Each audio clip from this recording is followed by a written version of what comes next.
Dito nga tayo sa loob mga kainsan at update nga natin yung dahil gumawa sila ulit ngayong Sabado. Sana tuloy-tuloy na yung ating pagbablog dito, pagbibideo natin dito sa loob ng swimming pool. So ayun nga yung ginawa nila. Tingnan natin kung ano yung ginawa nila dahil kanina sobra ingay sa ating kwarto, mga kainsan. So let's go, tara po mga kainsan. Ito po yung ginagawa kanina, at yung box nga po kasi ng yan, yung box ng kuryente ililipat po rito. Yan, inigiba nga po yan kanina. Ang ingay nga po doon sa may kwarto natin, mga kainsan. So ayan mga kainsan, punta nga tayo dito sa banda rito, ito po yung dating dining room tsaka yung CR. Ngayon open na nga po ito. Yan, okay na po ito, tapos na po ito, natapos na nila. Hallway na po yan. Bale ito, ayun ko lang kung anong plano rito. Mukhang sarado yata ito, parang kwarto yata itong gagawin dito. So ayan, dito update tayo rito. So ayan nga, bale ito yung meron ditong poste mga kainsan.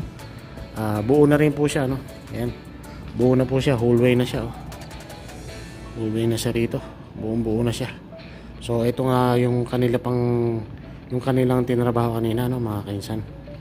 So dito pala ay meron palang linya ng gas o ng gasol. Ayan, yan po, ni-repair nga po yan, inayos nga po yan kanina. Dahil sasabog po yan, dahil sila rito, nagdi-drill, baka po sumabog, kaya inayos pa nila yan kanina, mga kainsan. So ayan, okay na po tayo dito, na-update na nga po natin, at yun nga, medyo gabi na rin dito. Alas 6 na po na mahigit, dahil meron pa tayong nilakad, kaya ngayon pa lang natin to na video.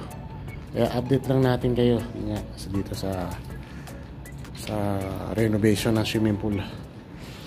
So ayun, pati dito yan, yung mga putol-putol na bakal, wala na po yan, pantapon na po yan, o sana pwede ibenta, pantapon na po yan. So ayan, dito wala pa rin pagbabago yung bintana, hindi pa naayos. Tapos ayan, ganun pa rin dito, kasi lalatagan nga po ito ng hollow block, ng bakal, tsaka sisementohan.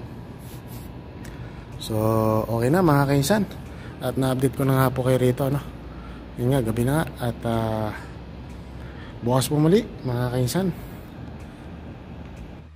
So yan nga mga kainsan, hanggang sa muli, hanggang dito na lang po muna ang ating simpleng video. So ayun, sana nagustuhan nyo pa rin ang ating maikling video, kasi gabi na rin dito, kaya mag-upload pa tayo ng video natin, yan po yung ang ganda ng hallway ng renovation o ng swimming pool, So hanggang sa muli mga kainsan, ingat and God bless po. Please and subscribe na lang po tayo, naway para update kayo sa ating mga gagawin pa mga video, mga kainsan. So yun nga, sabi ko, life is better, better is life. So happy na tayo mga kainsan, bye bye po muna.